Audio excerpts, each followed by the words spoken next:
Assalamualaikum warahmatullahi taala wabarakatuh. Alhamdulillah rabbil alamin, assalatu wassalamu ala asyrafil anbiya wal mursalin wa ala alihi wa ashabihi ajma'in. Bertemu kita sekali lagi dalam Kulim, kuliah 15 minit bersama dengan saya. Jadi pagi hari Sabtu ni insya-Allah sambil-sambil kita mengemas rumah kita, sambil-sambil kita menyediakan sarapan pagi, mungkin ada yang pergi ke pasar untuk persiapan makan minum kita sepanjang hujung minggu ni. Jadi saya pada pagi ini membawa satu kisah yang boleh kita jadikan pengajaran, yang seperti kisah ini daripada sebuah kitab, iaitu kitab dipanggil sebagai kitab Baitud Da'wah atau Rumah Tangga Dakwah. Jadi tajuk kuliah ataupun tazkirah kita pada pagi ini iaitu ibrah dari kisah pasangan suami isteri yang sweet. Ibrah tu maksud dia pengajaran. Bagaimana kita nak ambil pengajaran daripada kisah sepasang suami isteri, iaitu isterinya bernama Rumaisa ataupun Ummu Sulaim dan suaminya bernama Abu Talhah. Dua orang sahabat Nabi yang hidup di zaman Nabi SAW, dan mereka telah membina satu rumah tangga yang cukup indah, cukup romantik, cukup sweet, hasil didikan tarbiyah daripada Nabi SAW. Jadi dalam rumah tangga mereka ni, tuan-tuan, berlaku beberapa peristiwa yang cukup signifikan dalam catatan sejarah Islam, sehingga kan Nabi SAW pernah bersabda dalam sepotong hadis riwayat Imam Bukhari, ra'aitani dakhaltu jannata, kata Nabi, ra'aitani dakhaltu jannata fa iza ana birrumaisa imra'atu Abu Talha. Kata Nabi kepada sahabat, kamu melihat aku masuk dalam syurga, berada dalam syurga, dan aku bertemu dan berjumpa dengan Rumaisa, iaitu isteri kepada Abu Talha. Jadi kisah mereka ni, pasangan suami ini telah dinukilkan, pasangan suami isteri ini telah dinukilkan oleh Nabi SAW dalam hadis riwayat Bukhari ini. Jadi berlaku beberapa peristiwa yang cukup menarik yang boleh kita ambil sebagai pengajaran. Yang pertama, pernah satu ketika Rumaisa dan Abu Talhah telah melayan tetamu Nabi SAW dengan cukup baik sekali, hasil daripada satu keadaan di mana Nabi dikunjungi oleh seorang tetamu, dan Nabi offer selepas itu kepada sahabat siapa yang nak memberikan menjamu makan kepada tetamu ni, dan seterusnya menyediakan tempat penginapan. Jadi Abu Talha dia menawarkan diri dia untuk melayani tetamu Nabi SAW. Sebenarnya kita baca dalam hadis malam 2 hari lepas, kerana melayan tetamu ni sebahagian daripada ciri orang yang beriman kepada Allah dan juga hari akhirat. Jadi Abu Talha berbalik tetamu ni, kemudian berbalik ke rumah dia. Abu Talha pun tanyalah Rumaisa, wahai sayangku, mungkinlah kot bahasa Melayu kan, ada tak makanan nak bagi kat tetamu Nabi ni? Rumaisa kata, adalah sikit bang. Versi Melayu lah kita katakan, adalah sikit bang, tapi makanan yang ada tu untuk anak kita makan, bukan untuk kita. Jadi Abu Talha buat keputusan, tak apa, kita jamu tetamu dengan makanan tu pun tak apa. Jadi cuma kau, dia kata kat Rumaisa, kau pasang lampu, kemudian kau padamkan sekejap. Pasang, padam. Jadi kalau kita mungkin boleh kait pada hari ini, pasang candlelight dinner lah, macam orang bercinta di bawah candlelight dinner kan, cahaya tu malap tak malap je, terang tak terang aja kan. Jadi dinner pada malam itu, mereka jamu pada sahabat Nabi pada malam itu dalam keadaan mereka berpura-pura bahawa mereka dah makan. So sahabat Nabi ni pun makan sampailah kekenyangan, dan mereka menyediakan penginapan, tempat tidur, dan dia dapat rehat dengan secukupnya. Dan pagi esoknya Abu Talha pergi jumpa Nabi SAW, menceritakan tentang apa yang berlaku. Sehingga Nabi SAW bila mendengar cerita itu, dan Nabi pun bersabda, apa kata Nabi? Laqad dhahaqallahu an sani'ikum al-lailah. Allah telah mentertawakan, ya Abu Talha, ya Abu Talha, laqad dhahaqallahu an sani'ikum al-lailah. Hadis Nabi. Wahai Abu Talha, Allah SWT telah mentertawakan kamu berdua semalam. Maknanya Allah pun ketawa gembira terhadap lakonan dia orang berdua, yang bersungguh-sungguh nak melayan tetamu, sehingga kan tetamunya itu cukup selesa dan berpuas hati. Jadi Allah Ta'ala mengurniakan rahmat yang banyak dalam rumah tangga mereka kerana mereka bertindak dengan satu perbuatan yang cukup mulia, melayan tetamu Nabi SAW, dan seterusnya tetamu Nabi SAW juga berpuas hati dengan apa yang berlaku.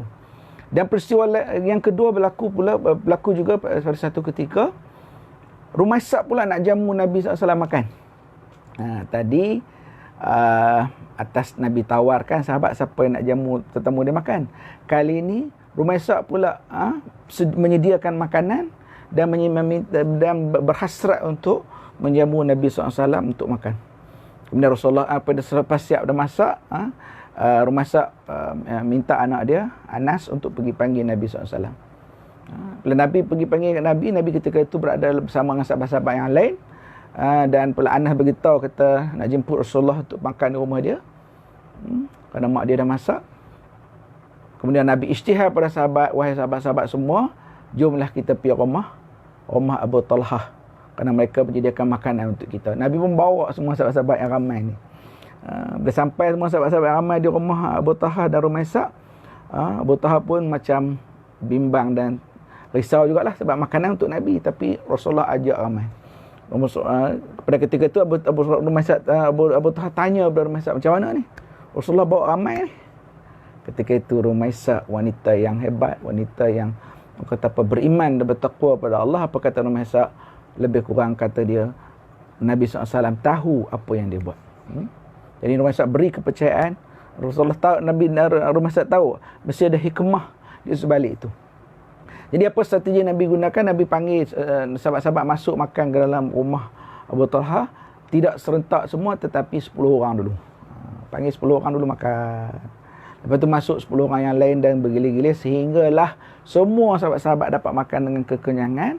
Dan hikmah, mukjizat Nabi yang berlaku pada ketika itulah kita katakan.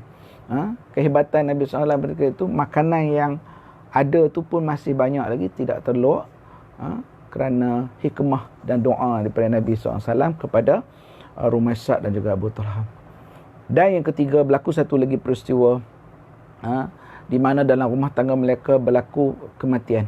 Salah seorang daripada anak lelaki Abu Talhah dan juga Rumaisak telah meninggal dunia.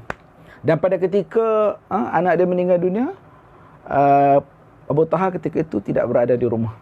Di sebelum Abu Talhah balik, Rumaisak pesan kepada anak dia, nanti bila ayah anda kau balik, ayah balik ni jangan sesiapa pun beritahu ke ayah tentang apa kata saudara lelaki anda yang telah meninggal ni. Biar ibu yang bagi tahu.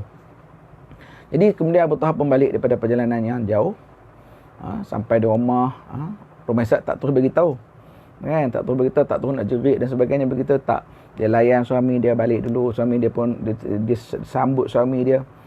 Dia kata apa, suami dia pun bersihkan diri dulu, kemudian dia jamu suami dia makan, mereka pun berehat-rehat, melakukan hubungan suami isteri dan sebagainya pada ketika itu, sehinggalah sehinggalah suami dia dah tenang, dah rehat, dia duduk elok, dia pun beritahu kat suami dia.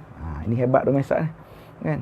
Dia kata apa, kalaulah ada harta orang lain, hak orang lain dalam rumah tangga kita ni, tuan dia minta balik, boleh tak kita tahan? Kata Rumaisak dengan ayat, kata apa, ayat yang kiasan yang tinggi lah, tapi Abu Talhah faham.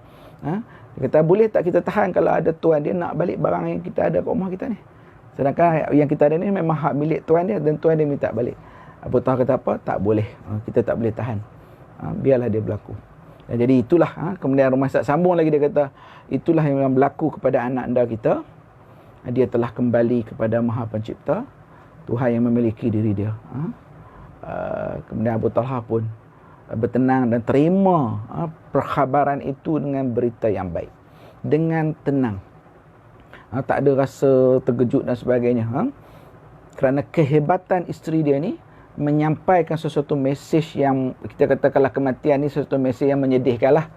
Tak ada orang yang kata apa, ahli keluarga yang meninggal dia rasa gembira, kan. Secara umumnya kalau ada ahli keluarga kita meninggal, kita akan sedih. Di sebuah perkhabaran yang sedih ini disampaikan dengan begitu baik, begitu berhikmah, sehingga suami dia dapat terima dengan baik. Jadi ketiga-tiga peristiwa yang berlaku dalam konteks rumah tangga, Rumaisa ataupun Ummu Sulaim bersama dengan Abu Talhah. Ketiga-tiga peristiwa yang berlaku ini boleh menjadi pengajaran kepada kita. Boleh kita ambil ibrah, boleh kita ambil i'tibar, boleh kita ambil sebagai satu orang kata apa, pengajaran. Kalau peristiwa yang pertama tadi bagaimana Rumaisa dan Abu Talhah melayan tetamu dengan cukup baik, masya-Allah. Tetamu Nabi pula tu, kan? Banyak pahala mereka dapat, kan? Melaksanakan sunnah Nabi, melayan tetamu sehingga menggembirakan Nabi, dah hatta Allah pula ketawa pada mereka, masya-Allah. Kita ni tak tahu lah hidup kita, Allah mampu tak, mungkin tak Allah akan ketawa kepada kehebatan kita beribadah pada Allah, wallahu alam. Jadi kita ambil pengajaran yang pertama tadi, daripada peristiwa pertama tadi, bahawa inilah yang sepatutnya berlaku dalam rumah tangga kita.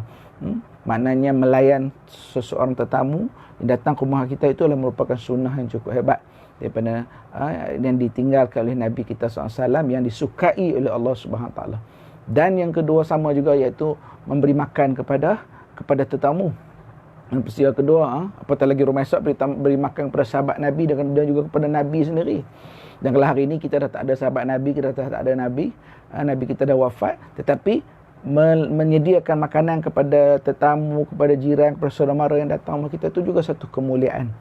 Dalam konteks ini kita kata bersedekah lah, bersedekah makanan itu kepada orang yang hadir ke rumah kita, ataupun kepada siapa yang memerlukan dalam kehidupan mereka, yang perlu kita bantu. Itu satu sunnah yang cukup besar daripada Nabi SAW kepada kita, yang mana kita boleh dapatkan kebaikan daripadanya. Dan yang ketiga, bagaimana komunikasi. Pengajaran pada peristiwa ketiga tadi, komunikasi suami isteri yang cukup hebat. Yang mana saya pernah live sebelum ni atas tajuk komunikasi suami isteri. Ini contohnya yang berlaku.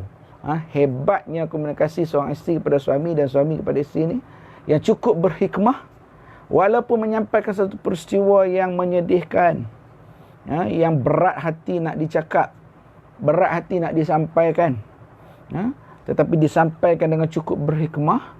Dan orang yang menerima mesej tersebut juga, menerima perkhabaran sedih tersebut juga, seorang yang beriman dan bertakwa kepada Allah, menerima dia dengan hati yang terbuka. Dalam konteks tadi, Rumaisa mengkhabarkan berita sedih kepada suami dia, dan suami dia menerima dengan hati yang terbuka, dengan hati yang rela, dengan hati yang pasrah dan menyerahkan diri kepada Allah Subhanahu Wa Taala. Yang mana peristiwa yang berlaku tu di luar daripada kemampuan kita untuk menghalangnya. Jadi pengajaran kita pada hari ini, kalau berlaku sesuatu begitu, kita kena redha. Kadang-kadang kita punya kesedihan, kita punya kecewa tu mengatasi daripada redha Allah, mengatasi kadang-kadang daripada ketentuan Allah kepada kita.